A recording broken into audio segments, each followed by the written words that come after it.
The one thing that you and I have, spent days, if not weeks, if not months of our lives talking about, Larry, is the position of quarterback. And because of Brock Purdy, the position of quarterback, which was breathlessly discussed in the last, 10 off seasons, really hasn't been brought up at all. We talked a little bit about the backup. It's going to be Josh Dobbs, obviously. But a full offseason plan gets installed now for Brock Purdy going into that all-important year 3 for him as a pro. And we're already dealing with one of the best starting points really in quarterbacking history.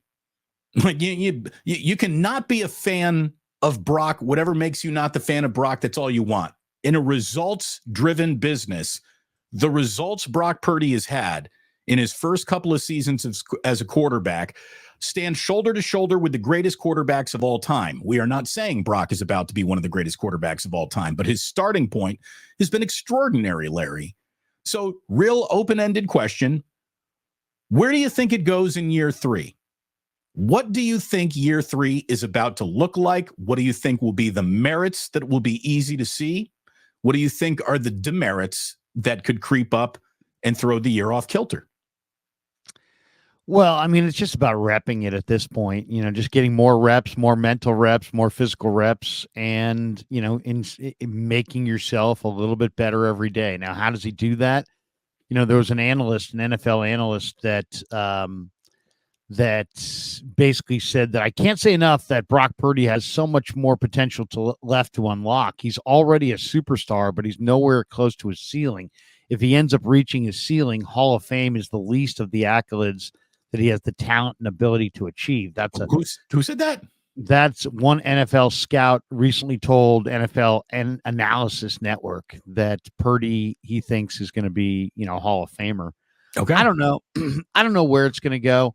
All I know is, if you care about winning, and he does, if you care about getting better, and he does, you're going to do the work and you're going to put in the reps. And when you put in the reps, you get better.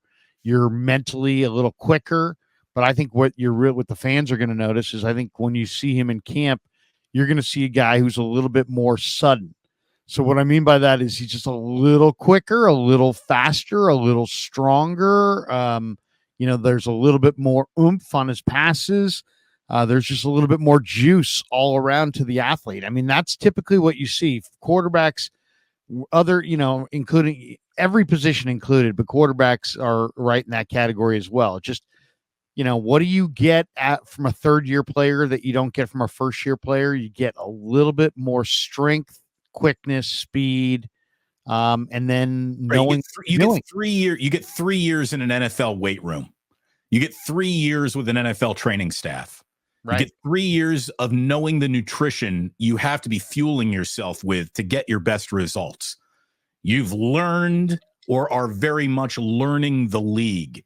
So, a whole bunch of what were once confusing data points are becoming easier to interpret data points for the player. He's getting stronger. He's getting bigger. And look, the 49ers really need him to do all that this year, Larry, because they're going to be at a fork in the road moment where now it goes from, do you want to keep going forward with Brock Purdy, the really good story at an amazing price, or have you been sold on the story so much and sold on the player so much that you're now willing to absolutely sacrifice significant chunks of talent on the roster to pay him a salary, which Jed York is already, predicting will reset the entire quarterbacking market. So that's it's not even a decision. It's the decision's been made, right? You drafted the guy, he's fulfilling his potential. You don't really get a decision if whether or not you want to pay him. You have to pay him. I mean, let's just say this. Nobody has ever done the opposite. Nobody's ever drafted a quarterback, saw him play really well in the first 2 years, and just said, we're not paying this guy. We'll find somebody cheaper. So just so we're not a bunch of, 49er cheerleaders waving pom-poms for Brock Purdy here, let me ask you, what could go wrong? Besides injury, what would be the one thing that made Brock Purdy the first ever guy to start so well and then fall so quickly out of favor with the team that he played so well for, what would that be? Well, I don't think anything can go wrong personally with him. He's going to get better.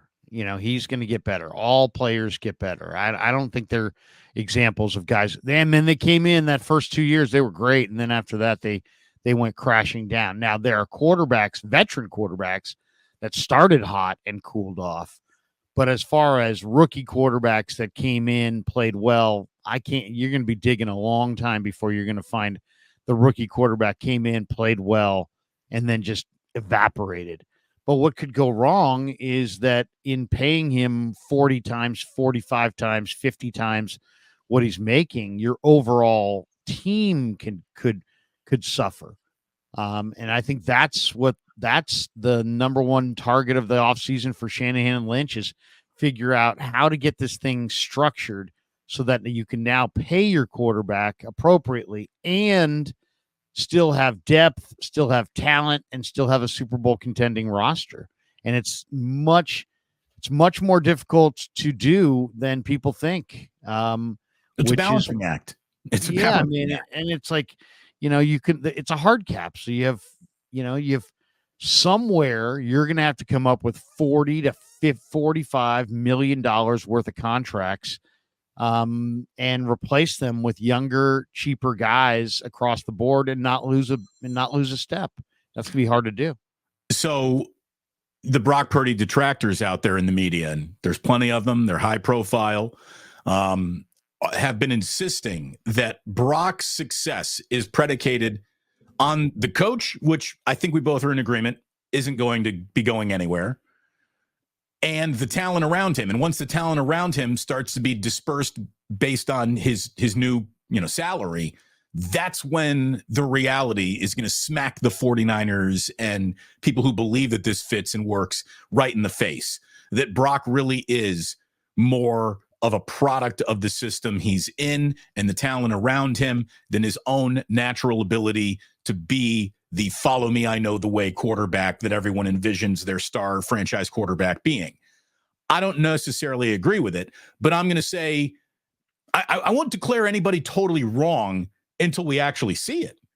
I mean, there will be if Patrick Mahomes takes a step back when the talent around him starts to dissipate a little, I expect that to happen with Brock too. Has he taken a step back? He's won the last 2 Super Bowls. No, I know, but just from a production standpoint, from the, Patrick Mahomes was the guy who was taking, who wasn't as good as he used to be a little bit, some people said. Wasn't putting up the gaudy, just fat boy numbers that everybody got used to. And then when it's all said and done, yes, he's on top of the heap, standing on top of everybody once again. That's what he does. But he had the talent to overcome. You don't have Tyreek Hill anymore. That's a significant amount of talent, because Tyreek Hill, he left and he shows up in Miami and is maybe even better than he was in Kansas City. So, well, you're already starting to see it, right? I mean, Malik Collins and Jordan Elliott are in, Eric Armstead's out. Before long, I would imagine Kyle Juszczyk will be out and there'll be another fullback in. Before long, maybe Debo and Ayuk will be out and there'll be younger receivers in. They're going to have to win in the draft. They've had some nice moments in the draft, but it's been hit and miss. And now they're going to have to consistently win in the draft, or Green Bay and Detroit will pass them by. Philly will be too much. Kansas City, Buffalo, Baltimore will be too much. They have to win in the draft. And there's, that they're going to have to find replacements, not just guys who are playing the position, but guys who are as good or better in certain cases, or they're just not going to be as good. It's a huge challenge. It's an absolutely huge challenge. And that's why with Adam Peters moving on to Washington, it makes this draft in a couple weeks, easily the biggest moment of the Niners off seasons in the last 4 or 5 years, because now we're going to find out, was Peters the guy?